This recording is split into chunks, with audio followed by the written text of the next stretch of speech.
Hi all. I'm coming on. It is 10:30 in the morning on the day of the eclipse.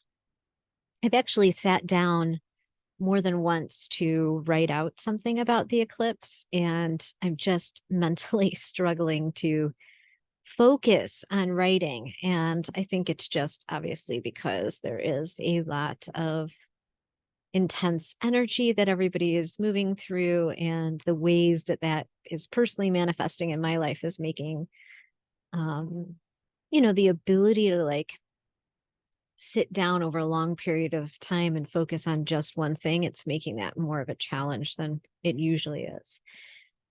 And I don't want to neglect this eclipse because, it still has some big energy. I mean, I guess I feel like because the eclipse is at 5 degrees Taurus and Pluto's at 27, it's sort of moved away from that square with Pluto that was making me feel like this last eclipse that we had October 14th was so tricky.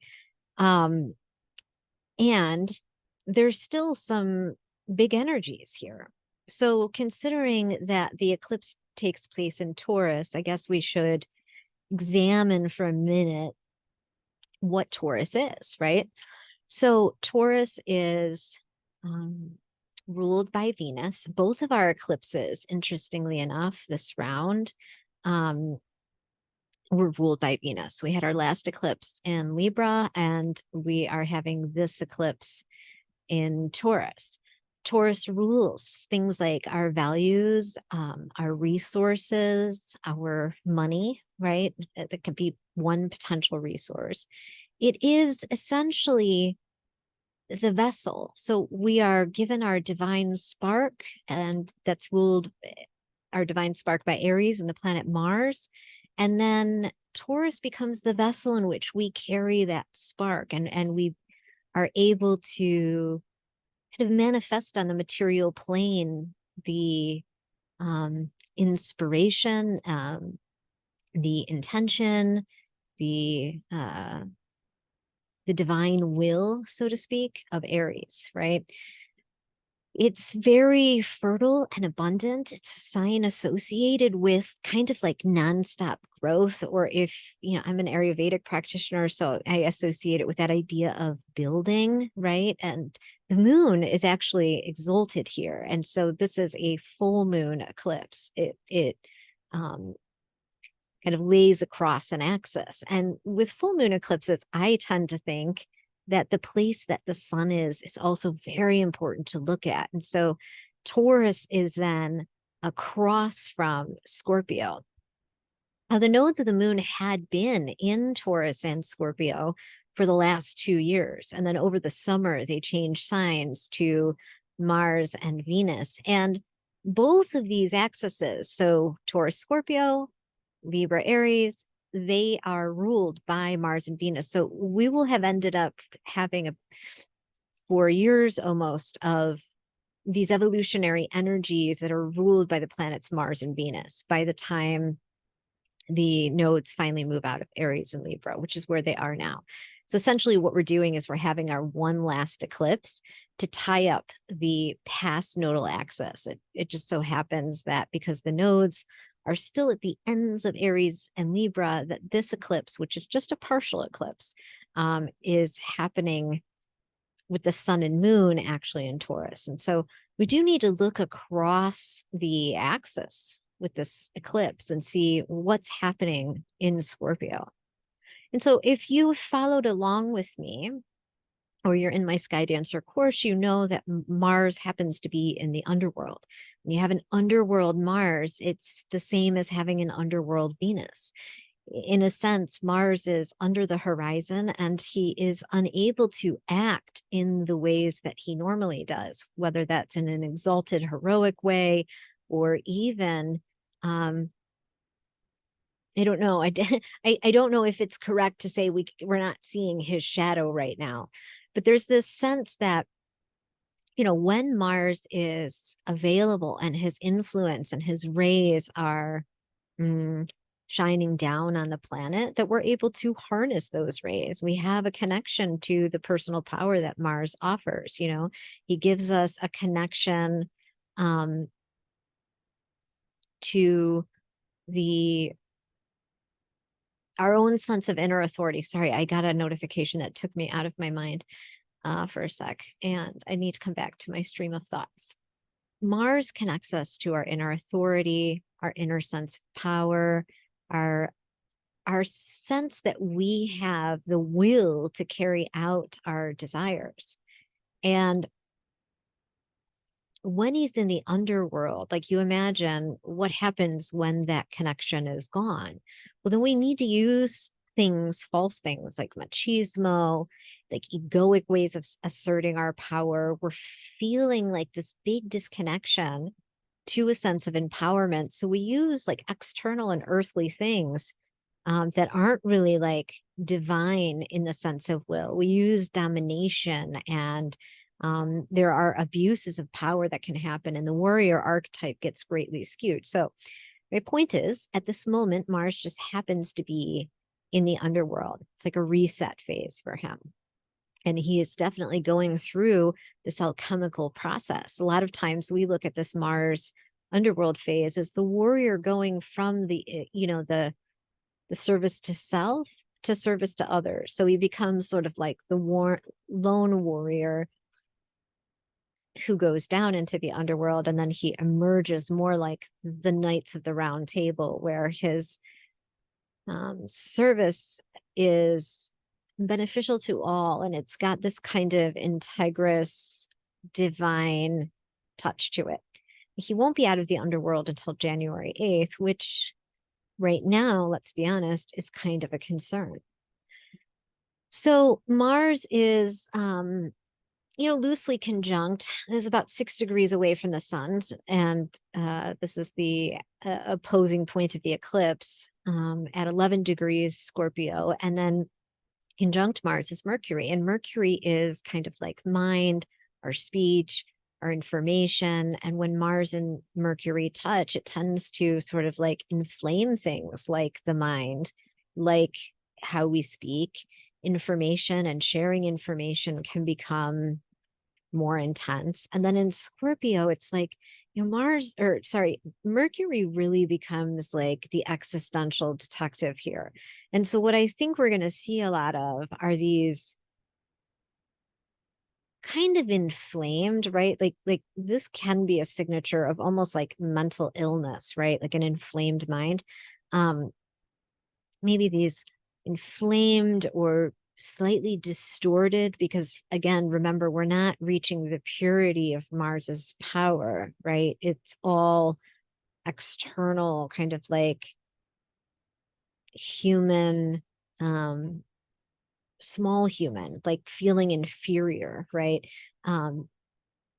Justifications or existential ideas for why what we're seeing is okay. And let me be clear, this is going to happen on all sides, every fractal, every holographic piece of what the eclipse touches. And so I imagine, you're going to see these weird, almost existential justifications for why what we're seeing is whatever it is, whether it's apocalyptic, it's a fulfillment of prophecy, it's there's these ways. I think that there's going to be this academic adding on, this intellectual. Mars will see, the intellect, he's mind, right? This like intellectual adding on to the egoic Mars energy, right? And so I think we'll see a lot of that. And I just want people to be aware that when you're seeing these sort of like complex, almost rabbit hole type justifications for what we clearly know is against our values, Venus, and the values that most of the world shares as a human family, that's astrologically kind of part of this eclipse. It's kind of the shadow side in a sense. and then, so when we look at the sign of Taurus, then, right, this is on this axis, we've kind of got this like, you know, life, death, Taurus, life, Scorpio, death, Taurus, growth, right? And on the opposite side in Taurus, where the eclipse is, we have Jupiter loosely conjunct. So opposing Mars at 11 degrees in the sign of Taurus is Jupiter, and Jupiter tends to magnify things. So, you know, it's like these eclipses are already magnified. It's like a full moon, which is already a magnification of energy. An eclipse magnifies it further. So many astrologers will use the idea that a full moon eclipse is like a full moon magnetized 1,000. And then you add Jupiter onto that, which is a body that tends to expand and magnify anything it touches. And I think we're just really going to see a proliferation or growth in the trajectory that we're on right now. What's interesting, so I follow Cosmic Space Witch. She's great. She gets into a lot of really fun sidebar things, and I would recommend following her if you have the time. She'll do like 2 hour long videos, but I mean, she's really great with what she comes up with. You can follow her on her Patreon for a really affordable, like $3 a month, and have access to the videos that she puts out. Well, anyways, she was talking about the fact that this eclipse takes place between two of our fixed stars, and those fixed stars are Sheraton. And I'm not sure if I'm saying that right. A lot of the fixed stars have, you know, they were named by other cultures. So they're in different languages. And so it looks like it's Sheraton, Sharatan. And Sheraton happens to be the means the two signs. And so that's interesting. Like if we're looking for omens, like what two signs are we looking for? And it's of the nature of Mars. So a lot of the fixed stars, when the people who studied them early on, they would help astrologers understand, well, what's the energy and meaning of this star by comparing them to planets. And so this particular star, Sheraton, there's two stars that the eclipse is sandwiched in between. So one of them on the one side, Sheraton, that's of the nature of Mars and Saturn. And Mars and Saturn are the two malevolent, or we call them malefic planets in astrology, right? And Saturn is, you know, limitation, the incapacity to move on your objectives. It can be very cold, constricting. It is like the patriarch. It can have a very kind of punishing, cause things like melancholy to happen. That's Saturn. And then, of course, we know that Mars is the warrior and causes irritation. He heats up and inflames the things that he touches. And so, of course, the interpretation is that this particular star causes bodily injury. It's unscrupulous. It offers unscrupulous defeat, destruction by fire, war, or earthquake.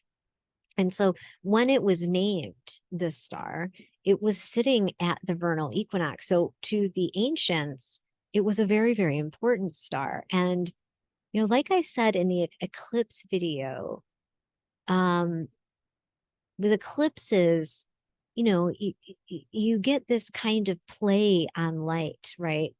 And the same with the equinox. The equinox is like the balancing of light and dark. And so you have to wonder if there is some balancing that's taking place, even though things look widely out of balance.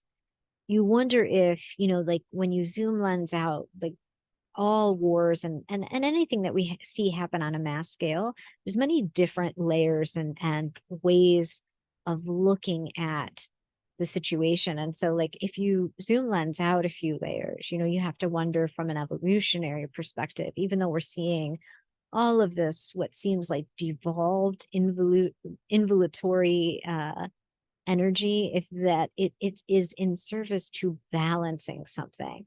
Just a question to hold, just an inquiry. And so, we can look to see if during this eclipse that we see any signs. And when the moon is conjunct one of these stars, there's a tendency to dominate. There's a driver or something that's really pushing against. And there's also this energy of bluffing our way through a situation, trying to fight for public preferment, turbulence, violence. So we can see there's definitely a manifestation of the energy of these stars right now on the planet. And so just keeping in mind that there may be bluffing, there may be a fight for public preferment.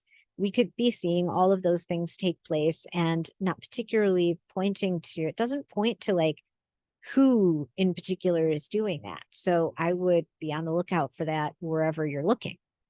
And then what's interesting is, so that's on the one side of the eclipse, I think at 3 degrees Taurus. And then at 7 degrees Taurus, there is this other star. And this star is called Hemel, which is, for me, interesting because it seems a little close to the word for the terrorist group that, anyway, for the terrorist group that did that horrific attack on October 7th. So this star at 7 degrees is the forehead of the ram. And it means the head of the ram, right? It was also aligned with the equinox at one point. And so again, this is pointing to the equinox. And so it was like in what we would call Aries, the tropical zodiac, and the constellations are no longer aligned. And it was a very important star, again, like the other star in antiquity. And the name literally means sheep. And it's symbolic of something called the death wound. Again, this star is of the nature of Mars and Saturn, and it can cause violence, cruelty, and premeditated crime. And it appears that Mars and Saturn are fighting with dominance or for dominance. They're fighting with each other for some kind of dominance. But on the flip side, people, let's say you're born in one of these degrees, these people are capable of being great leaders, healers, and protectors of their community. And we have to remember that with astrology, everything is paradoxical. So everything has sort of like an exalted form and then like a lower base or lower vibratory expression.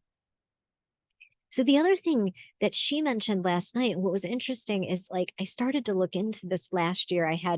I really am interested in Kabbalah, which is a Jewish form of mysticism.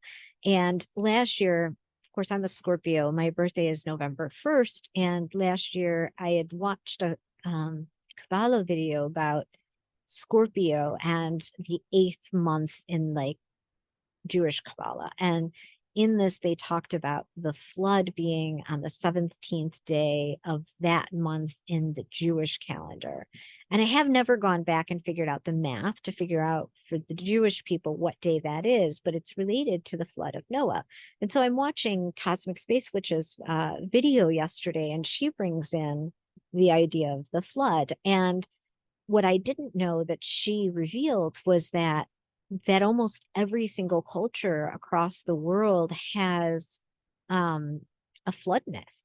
And we saw, if you watch that new Graham Hancock video on Netflix, that there was legitimately this flood about 12,000 years ago. And what she didn't mention, but he did, was that about every 12,000 years, there's this flood.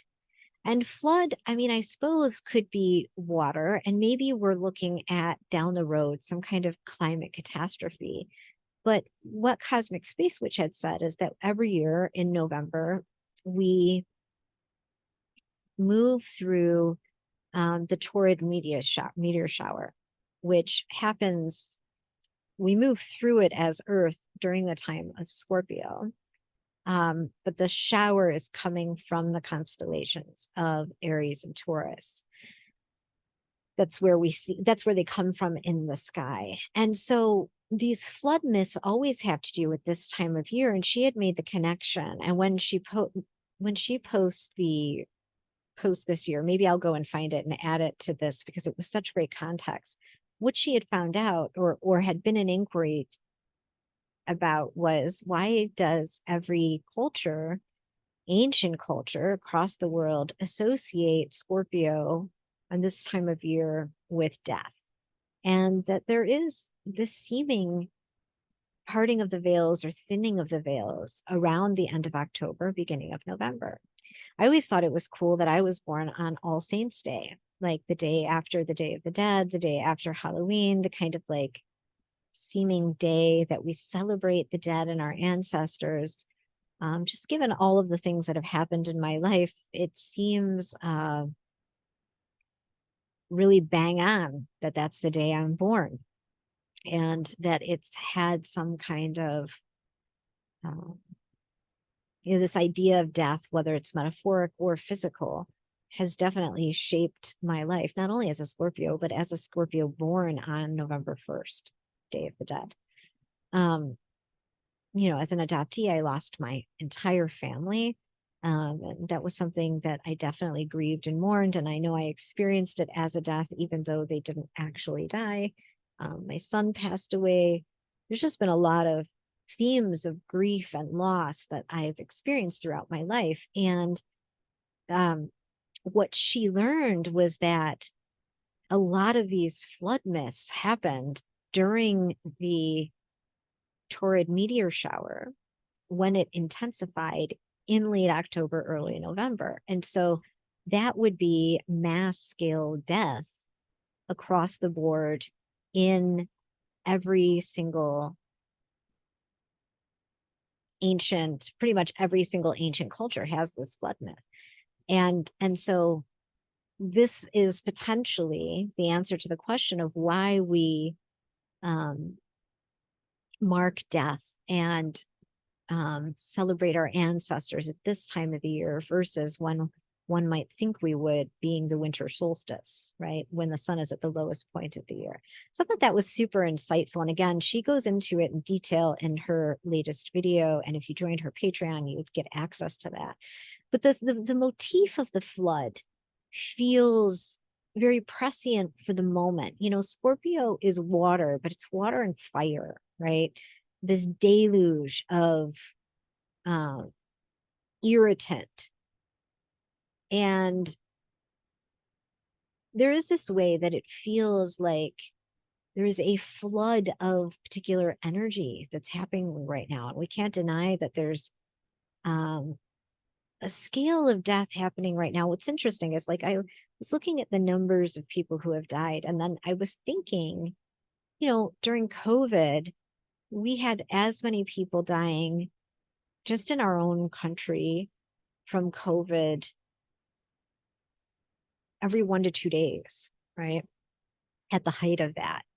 And what I think is marking this as such a tragedy, or why it's like so much more intense than acknowledging those deaths, which I did. I always felt like we weren't mourning or memorializing anybody. We just kind of were numbly going on during COVID and not stopping to acknowledge or demarcate, memorialize how many people we were losing. But that it's more the manner of what is happening. I think that it is the way that we've evolved as a species. And, we're coming into a level of consciousness now over the last several hundred years, not even several hundred, the last maybe 100 years, and even more specifically, the last 50 years, where we've really begun to value the precepts of nonviolence and see war as kind of like a lower expression of humanity. We've even developed rules of engagement and weapons that reduce the amount of human suffering.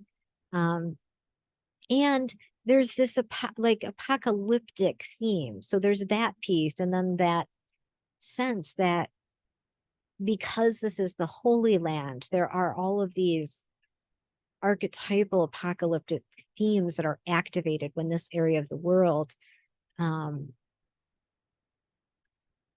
devolves into chaos, right? Like we all sort of have these unconscious from childhood, whether they're biblical or all three of the books talk about this kind of end of days. And so I think it evokes that idea for us. And the flood was another type of apocalypse, or what we think of when we think of apocalypse, like a resetting of humanity. And so I don't know, I found those very interesting. I don't actually have a whole lot more to add on to what her interpretation was, other than just presence it here as being part of this eclipse. Now, being that both of these eclipses are ruled by Venus, what I'm hoping is that we're all kind of sitting here a bit horrified by what we're seeing. What I'm hoping is that as Venus does rule values, that it's an opportunity to refine what our values are and potentially have this not have happened for no reason, but that as this situation continues to evolve, something more ruled by Venus is like justice and peace and things like that. So something that is more aligned with our values is the potential outcome in the end. We'll have to see, but it's the fact that these eclipses are happening in Venus's signs that and the nodes happen to be in Mars and Venus's sign that have me thinking about the fact that this could be in service to our evolution. And then we also see the energies of Mars and Venus sort of warring, kind of, we see that emanation that like people who are calling for peace or for a halt to Mars's energy are being told that that's not in service, or that's not actually the appropriate response. And I tend to think of that as sort of an inversion, right? But it doesn't matter. But we see this sort of clash between Mars and Venus's expressions, right? Where the feminine expression wants to come in and love and nurture and be a stand for humanity, whereas Mars wants to come in with his irritation and violence and potentially solve things through war. And so from an evolutionary perspective, everything that's manifesting on the 3D level tracks. It tracks with the overarching energies of the eclipse and the astrology. So that's what I wanted to say. I didn't want to make it super long, but I thought it would just be interesting for us to drop in with the eclipse quickly and just sort of see that we're on track with all that is being animated on the 3D, the outpicturing tracks with the astrology.